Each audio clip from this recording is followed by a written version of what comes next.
Good evening. I know this is my second video this week, and as you can see in your modules, I have placed in your project for creating classroom management plan for you. It's going to be due Monday, and I was creating your quiz for this week. It's not going to be a huge quiz, but I was going over the information, and we really got it halfway through the chapter. And with urban classrooms, we've talked about that before. And then it was talking about more the behavior issue. And I really felt like I needed to just spend some time with that because kids are kids. We live in a world of different personalities, and how we handle things as adults does not necessarily translate in how children handle things that happen to them. And remember that, especially depending upon what age group that you are teaching, they manifest what they're feeling different ways. And it doesn't necessarily have to be someone in the classroom. It could be things that are going on at home, and somebody just does something and it sets them off. Honestly, we have that as adults. But I did want to go through this a little bit, and I wanted to I feel like sometimes in our textbooks, and it seems so cookie cutter, and it seems like here's, follow steps A, B, C, D, and anytime the situation, and that's what happens. And I really wanted to speak into that, not just what the book is saying, but just some personal experiences and things that have other teachers that have experienced as well. It really is a community, and we all have different personalities. You're going to be teaching different areas, different types of students, different ages. Your classrooms are they're just different, and every year is going to be different, like that we've always, what we've always said. Are there certain things that we can put into place? Yes. Is it going to fix everything? Probably not. Things happen. What I've typically found, though, is it's usually in those downtimes, like in between classes or when they're in the hallway. That's, if you're in middle and high school, that's where things occur. There are some times in classrooms where things could happen. Do I believe that if you do set certain expectations for the classroom, does that help?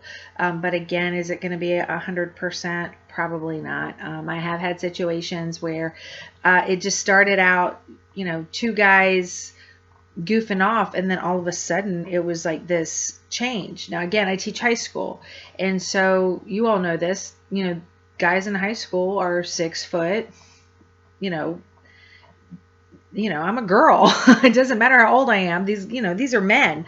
And I just remember this conversation with them escalating, and the inside of me was going, oh my gosh, I don't know what I'm going to do. And the only thing that could come out of my mouth was like, disengage now. And it's so weird, because then that kind of, I actually wrote that into my syllabus as far as, I'm going to tell you to disengage. If not, and if it escalates, we'll go there. But, and miraculously in that instance, it worked. And I just remember feeling like, oh my gosh, what am I going to do if these two, and I'm telling you, these guys were giants, they were football players, and I'm like, what am I going to do? And I'm so thankful that worked out better. But I do want to tell you the flip side of that is that after class, I called them back, and I explained to them, not just, and it wasn't this, you shouldn't do that in my class. I wanted them to realize that that they were men, and that it scared me.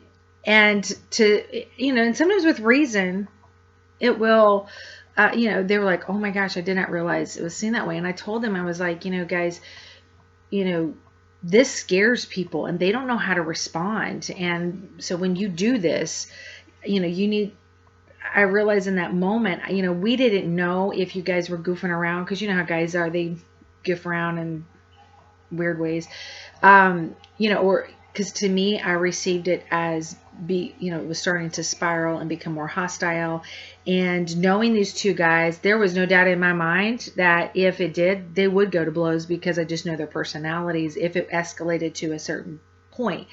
But talking to them, not just as a teacher or an authority, but as a woman, and saying, this is very unsettling. And so that's, one way that I handled. It's going to definitely depend upon what age group that you have, but definitely during that that time, it was just more of this fear of, oh my word, I don't know what am I going to be able to do. Now, when you're an elementary teacher, you can usually get in between that, and obviously you're bigger than they are, so there's a little bit more that you can work with. But the older your kids get, and especially, I have to tell you, I taught fifth grade. I had some fifth graders that were taller than I was, and I'm 5'6", so that's not even a great measure either. So I did want to speak into a little bit, and not that the book is wrong as far as what it tells you to do. Obviously, if there's a victim, they need to be safe.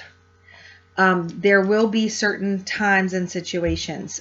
Guys, you're different. Usually if there's a fight that breaks out, it's usually our male teachers that are going to be the heroes and jump right in.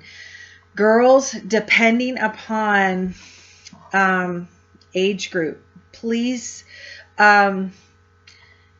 never go into it alone. You need to make sure that if there's something that happens, that you need to call administration immediately. If there's a fight, have another student go get the teacher across the hall, or something where you are not handling that situation alone, because that could be dangerous for you, especially in the social dynamic that we have. And we have that extra fear of, people bringing weapons into school and that kind of thing.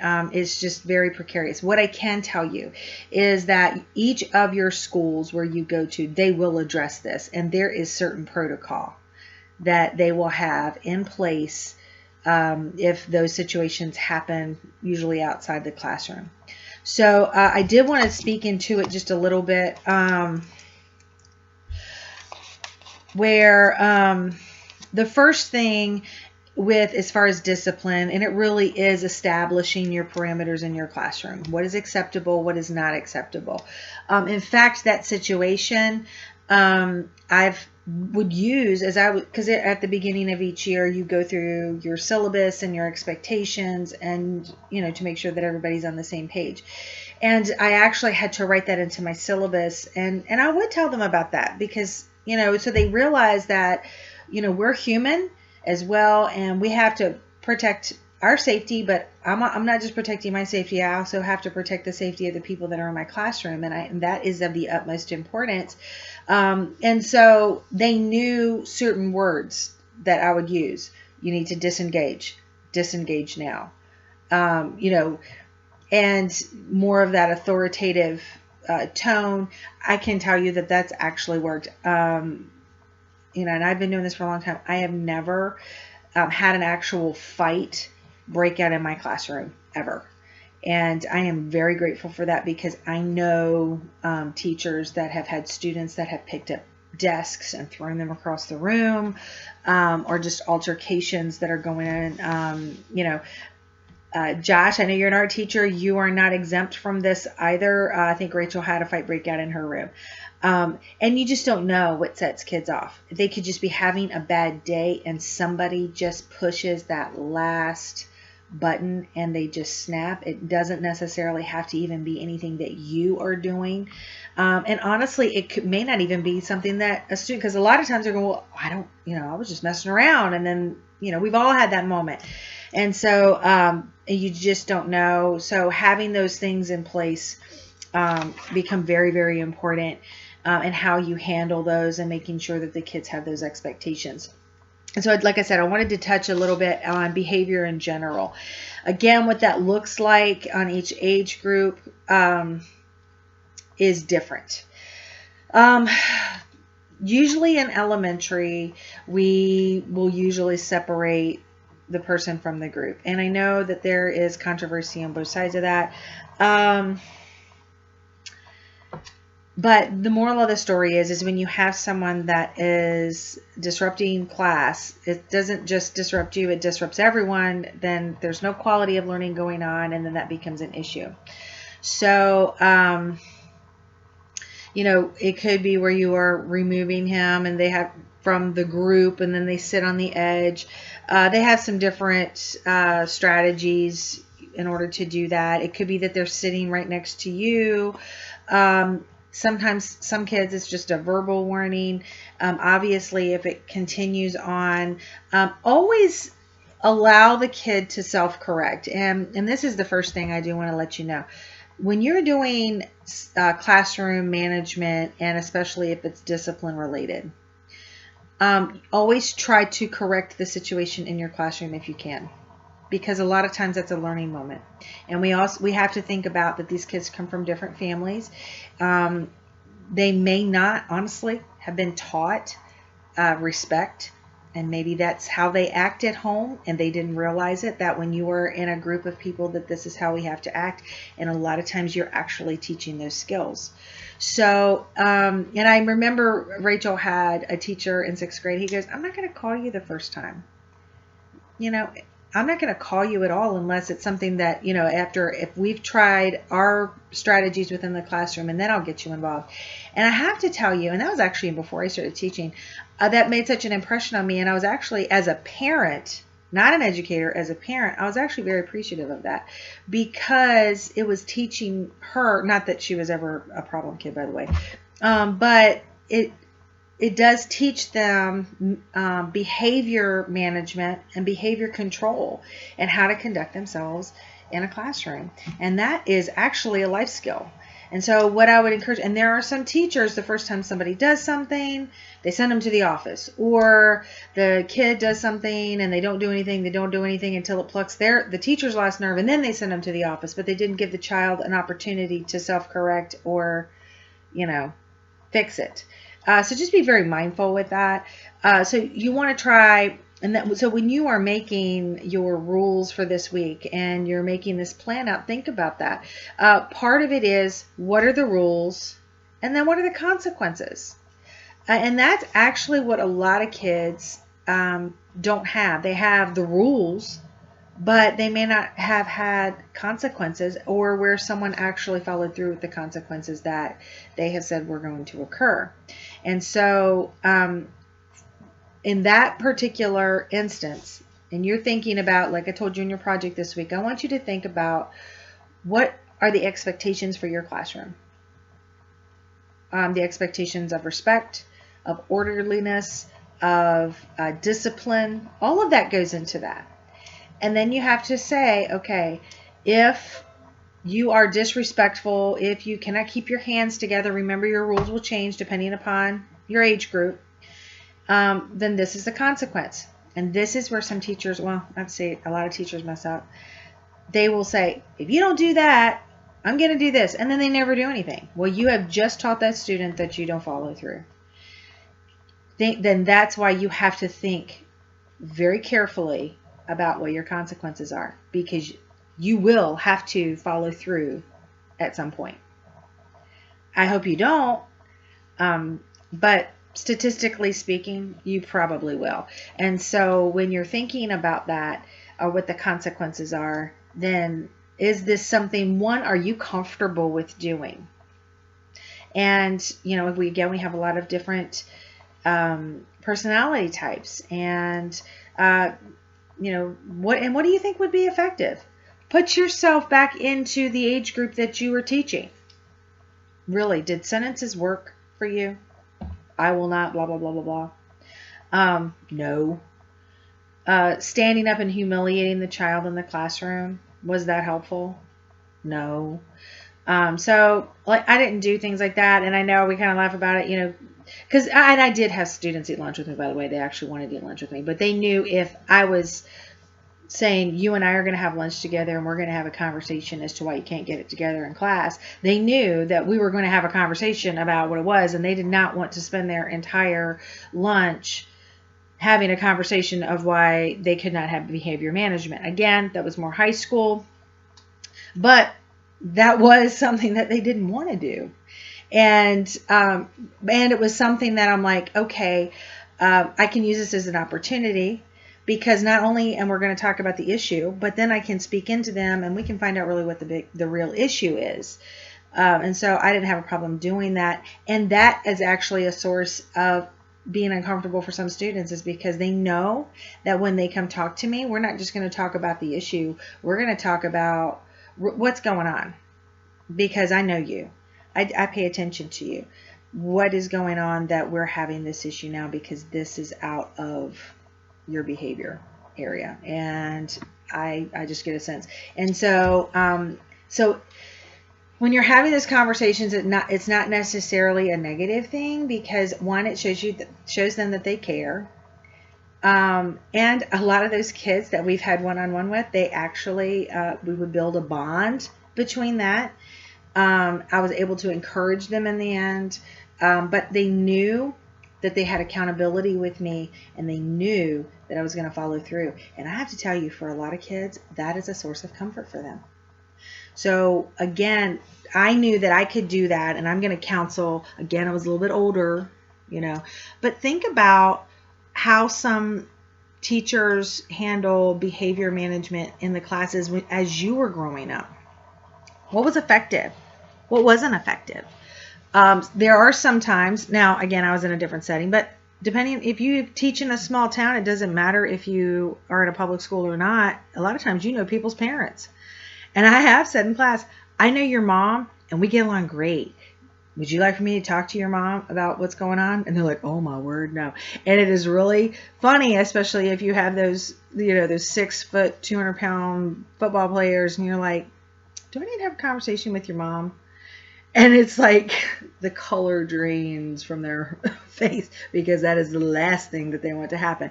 So I can do it in those kind of ways. But they know that if it gets there, they know I will.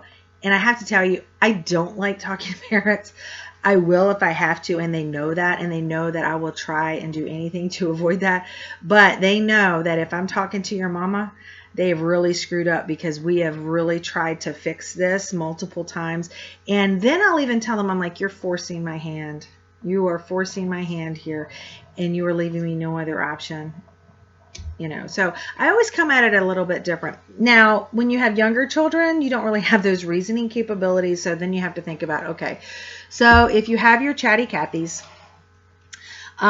and they're constantly getting in trouble, you can separate them. You can have the timeout mat. Usually that's one for elementaries. They have the timeout mat. Some teachers will take away resource, and especially like recess. And I have to say I disagree with that one, mainly because kids need a break, and that's a really hard one. I see the reasoning behind it, because that's something that they really look forward to. And so you would think, logically, because we're logical, that, well, if I tell them that I'm going to take away this recess time, they'll get it together. Well, what if they can't? And you've now put it out there that if they do this again, you're going to take their recess away. You've put it out there, and then you have to do it, which means they did not get out that excess energy, and the rest of your day is going to be a nightmare. Now, I did have one teacher that wasn't necessarily that she took recess away, because she also saw the value of them getting that excess energy. So she would make them march the perimeter of the playground. And so she was like, they realized that there was a consequence. They could not play with their friends, but she was still able to get them outside, get some fresh air, and get some movement and some energy out. That's an option. But taking resources away for kids to do work, I don't know. Personally, I don't particularly agree with that. What I would probably suggest is really seeking counsel from either your department head or principal. A lot of times they'll put some things into place. Or especially like if you're elementary, talk to some teachers who've been there a while. What have they done? I'm going to tell you the value from teachers who have been doing it for a long time. And you can tell if they've got their stuff together. Those are the ones you want to seek out. Not the ones that complain all the time. You don't want that. But the ones that just, they have this peace about them, and they just have it in control, and they look like, they're this is easy. What are y'all talking about? That's the person you want to talk to, especially if you see that their kids are orderly, they're respectful, within the age group and what's, age appropriate. Those are the ones that you want to seek out, and you really want to talk to them as far as, what are some things that you do? Again, every person is different. What works for one person may not work for the other, but at least it will give you some ideas and you can start formulating. Other things with behavior to avoid it. We do the treasure boxes, and I've told you about that. The green light, red light. If you have a kid that is on red light every single day, that's a problem, which means that if you are seeing a continued behavior where they're constantly in trouble, there has to come a point where you're like, you know what, this is not working. And that is a big thing. As a teacher, rather than complaining about this kid, and be very, very careful about how you treat that child, and you never talk about a child around other children, in the hallway with other teachers. If you have to speak about a child or you are seeking counsel about a child, you speak in the classroom with an adult, with the teacher, the psychologist, your principal, or whatever, with that door shut. At no time do you ever, like, shooting the bull on the playground with your other teachers while everybody's playing. Someone will always hear. Children they cannot hear that from you. They have got to know that you're on their side. Now, you can show concern. They can actually pluck your last nerve. But it's because you're frustrated. It's not necessarily that you're angry at them. You're just frustrated because what you're doing is not working. Well, it's okay. It's time to change the game plan. So my first thing, and that is also if it is a continued behavior, okay, talking to the parent. How do we talk to the parent? Are you going to call the parent and say, well, your child is blah, blah, blah, blah, blah, and then give them a string of negatives? No. You're talking about somebody's baby. And as teachers, we are to walk alongside parents. We are to come into agreement with parents. We may not even agree with a parent, but we have to try to work with them. And so that should always be the forefront of how you are handling discipline if it goes to the parent piece of it. They're going to the principal, parents are definitely getting involved a lot. But I can tell you this, if you go to a principal and you talk about a child, I'm going to tell you 9 times out of 10 they're going to say, have you talked to the parent first? Because unless you've talked to the parent, they're not going to address it.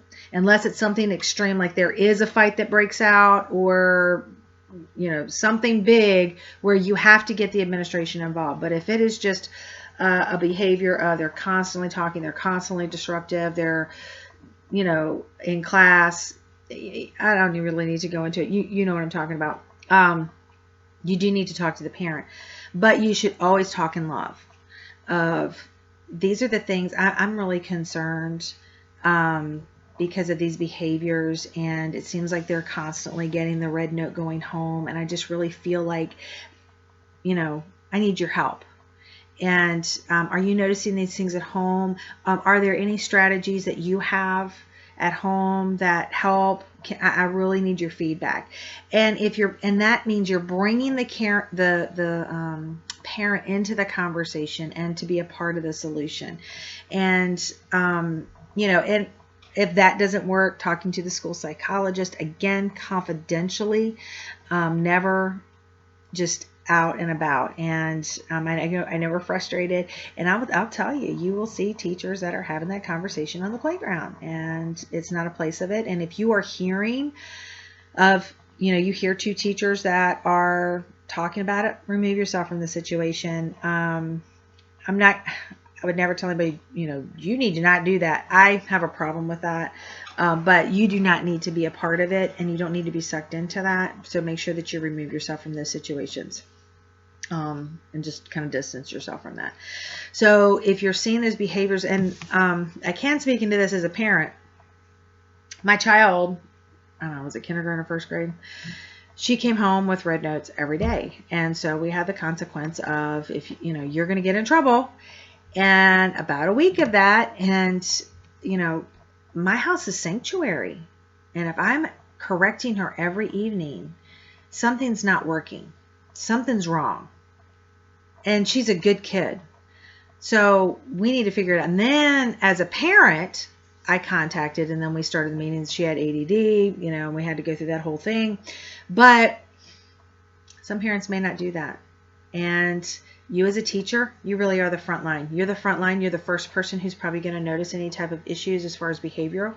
You're going to notice any learning. It could be learning issues, anything that is going on with someone's child. The teacher is probably going to be the first one who recognizes it. Just be very careful with how you communicate that. If it's anything regarding like you think that they may be ADD, you think that they may be on spectrum of Asperger's, you cannot go to the parent with that. You need to make sure that you are speaking with the school psychologist or the principal, and they will give you the steps that you need to do. But I would never go directly to a parent and say, I didn't notice your child. If you thought that they were ADD, you have now shut your conversation down, because now the parents that can turn on you. So make sure that if it's anything serious like that, where there could be a learning disability, because they're not getting something, or there's just something that's going on, you need to get the school psychologist involved, or the principal if you don't want to have one available. So continuing on with this conversation of the discipline in the school, it can be multiple things. And there was a statistic, and I thought that was just so crazy. 46% of boys and 37% of girls admitted to bullying, teasing, or taunting someone in the past year. Isn't that crazy? These are the aggressors. And a lot of it, they think it's poking fun. Do I believe that all of it is with the intent of really hurting? Probably not. I mean, like I said, teenagers are teenagers, and just stuff happens. But it's also teaching and recognizing that if the other person's not laughing, it's not funny. Just because you think it's funny doesn't necessarily mean that it is. And sometimes that's the conversation. So I want you to read through this. On page 346, there are some, if there is like a response to fighting, if there's a fight, it kind of gives you some steps to do that. Main thing is protect your victim, go get help, and stop the incident if possible. Obviously, if you see where a student has a weapon, you do not go in the middle of it. You get help. And a lot of times instincts fall into play on that. And sometimes they're not great instincts, because we're adults. We want to protect. We want to get in the middle of it. Again, you will have protocol for that, but those are the steps with doing that. If you can break it up, then do so. If you are a girl, and guys, my girls in my class, you guys are tiny. I would never encourage you to get in the middle of a brawl of people who are bigger than you. And also remember, when people are really angry and they're a passion, and you can tell that it's very heated, they don't really realize what they're doing. And so you have to be very careful with that, and so that you don't get hurt as well. It was just saying, because you interact with students on a daily basis, you will be in a better position than other school authorities to monitor incidents of bullying, and you'll need to be prepared to deal with the serious problem. And I think that's probably one of the biggest things with teachers. It's like, didn't go to school to be a sociology person or a psychology person. Didn't go there to be, behavior police. Unfortunately, it's just something that kind of comes along with the job. We just can't help it. We're just in that position. And you are going into education, one, because you care about kids, care about helping them become who they're going to be. And part of that is keeping them safe. And so we, a lot of times, that's where our heart is, and we're on the front line for a lot of that. Even if we didn't sign up for it, it is kind of a part of the job. So, and there, like I said, you're not going to be left hanging, but I did want to bring that to your attention, and I did want to make sure that you guys really start thinking about that as you are creating your projects this week, and you think about those. What is your behavior management style? Now, I've broken it down if you haven't already looked at it. One, you're going to tell me, what is your classroom management? What's your style? Please don't just say, I am da-da-da-da style. You need to actually expound on your answers. What is your style? What do you think that it is? And right now, I get it. You're not a teacher. But we kind of have an idea. We've done a lot of reading this week. We've had some conversations. You've started kind of, you've had experiences. You were a student. You have witnessed teachers who are really good at it, and you've witnessed teachers that were not so great at it. That actually helps to form part of your behavior management. And so think about those things that were effective, and could you pull from other people. Please be very careful. This is in the form of a proposal, and I need you to make sure that it is an APA. I want a cover page, a running head, Times New Roman 12. Make sure your stuff is formatted correctly. I have given you a breakdown of what it looks like. Now, granted, there are a couple areas that are not written like you would see in an APA document, like your classroom rules. I want you to create some classroom rules. How do you do that? Some people, they take an acronym, respect. R, raise your hand. E, everybody gets along. Or, I'll probably do something better. That's too general. P, pencils on your desk. E, eating is not allowed. T, thank your neighbor for picking up trash. I don't know, whatever it is. Think about that. Elementary teachers, you can totally have fun with that. Art teachers and your resource teachers, Zach and Josh, you guys can have fun with that. Use some clip art, make it fun, make it colorful, because usually you're going to have those like hanging up in your classroom. High school, not so much, but I still like to make things look fun, just because, again, I've always had the thought process of that rules are not just to tell you, oh, don't do this. Rules are there to protect you. And rules are the expectation of this is what I can expect, that I'm in a safe place. And so these rules are to protect me. And that's a perspective that I've always come at it. So, so I make it look like, this horrible missive that's going out. Also, you will see, and you'll see the requirement, okay, these are your rules. Then you're going to write out your rules, and then you're going to tell me what your consequences are for those rules. And that's why we had that conversation earlier. Think about your consequences. Is this something that you can do? Is it something that's doable? In your classroom, remember that you should always, your first line is, unless it's something extreme, you should always try to take care of it in your classroom first, because you are teaching respect. You're teaching behavior management to your kids, especially your littles. So, what are your consequences? That you're not going to decimate them so much that they realize, okay, I screwed up, but guess what? I can rebound on that, So think about what their consequences, what are they, and make them something that, are they really going to learn a lesson from it? Having a child stand with their nose in the corner, is that really helpful? We see those old pictures of classrooms where you would have the kid sit at the front of the room with the dunce cap on. Is that really helpful? You've humiliated this person with a dunce hat? Really? My husband, I never saw corporal punishment in the classroom, but he had it.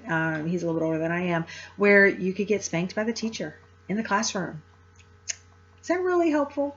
So I feel like there's some more constructive ways in order to teach and to be beneficial. So I would really think through that. This is really your first kind of getting your hands wet of really what, and your fingers like in the dough of, what kind of environment am I creating in my classroom in order to facilitate learning? Because honestly, at the end of the day, That is what we're trying to achieve. But you need this piece of it in place in order for there to be genuine, engaging education where they're able to learn and feel like they can learn, and that they're in this place of exploration and excitement of learning new things. But you got to be able to control your class. The other piece of that is that you are going to give me a diagram of your classroom. What would you want for your classroom? Do you like individual desks? Do you like groupings of desks? If you're elementary, are you going to have centers? Where would they be? Where's the door of your classroom? Where's the board? Usually the board is on the side of the door, typically, when you walk in. Think about a classroom that you have had and just kind of model that. This, obviously this is not your real classroom, but a lot of times we don't even get the choice of what our classroom is. They said, welcome to your new home, and then you have to make it your home. So this is, but you can have a general idea of how you put a classroom together, the things that you would need. What would you want in your classroom? Do you have space for it? What I did forget, plan, let's just do 15 students. Let's keep it easy. I know that that's a really low number for public school classrooms, but for right now, let's just do 15 students for that. So you would have 15 desks, and then one desk for you, because you have to, where's your desk going to be? Where are you going to have a bulletin board? Or, art people, where you have drying racks and places to put your paints. What if you don't have really the closet space, or maybe you do have closet space for that stuff, but where are you going to put your kids' work while it's drying? Technology, computers, that's a lot of equipment. And also, guys, think about how you're going to do your room. I'm just going to be real with you real quick. I love our technology teachers. They are so awesome, and they're just great people, great personalities. But you walk in their classroom and you're like, this is awful. Are you making it? How could you make this a little bit more inviting? And guys, you're creative and you can be inviting. Josh, you're an art person. Yours should totally be inviting. So think about that. Elementary. We can totally geek out all over, posters and color, and we can literally cover the walls. Middle and high school, I still could do that. I would decorate my room. I enjoy doing that. So just think about your space. Remember that you're in your space the majority of the time. You got to want to be there. You got to want to like to be there. So think about that placement, and so the rules where you're going to make the really cool rule sheet, and then your classroom layout. Those obviously are not in, APA, but everything else needs to be Times New Roman 12, strict double space. And please, this is a proposal. I want you to use high-level writing, which means it is academic in nature. Please do not use an everyday vernacular. I want this to be well thought out and organized. So just kind of think about that. If you have any questions, please don't hesitate to shoot me an email. Also, my last thing, you will see that I have sent an invitation so we can have a classroom meeting on Tuesday of next week. So we can get together and because we are going into lesson plans, and I would actually like to talk to you guys and see you and see how you're doing. I can still make a video to kind of go through it, but I feel like there's just so much value in having some classroom discussion, and also just, to see each other and see how you're doing. So please go into your inbox. You should have an invite there. If you do not, please shoot me an email if you have not seen it. So I hope this was helpful tonight. Please finish reading that chapter. I am pulling questions throughout the whole chapter. It may be 20 points for the quiz. There's really, we've done so much, but I really want you to focus on your project. But I did want to have a small quiz just to kind of touch on a lot of the things that we've talked about.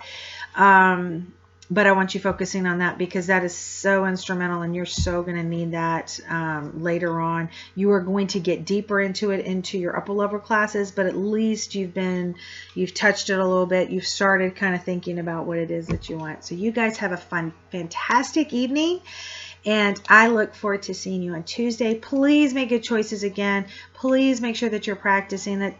social distancing, and please don't go out and have parties, and we really want to get rid of this virus, and so we can move on and have our life again. So but I look forward to Tuesday. I can't wait to see your faces. So you guys have a great evening. Bye.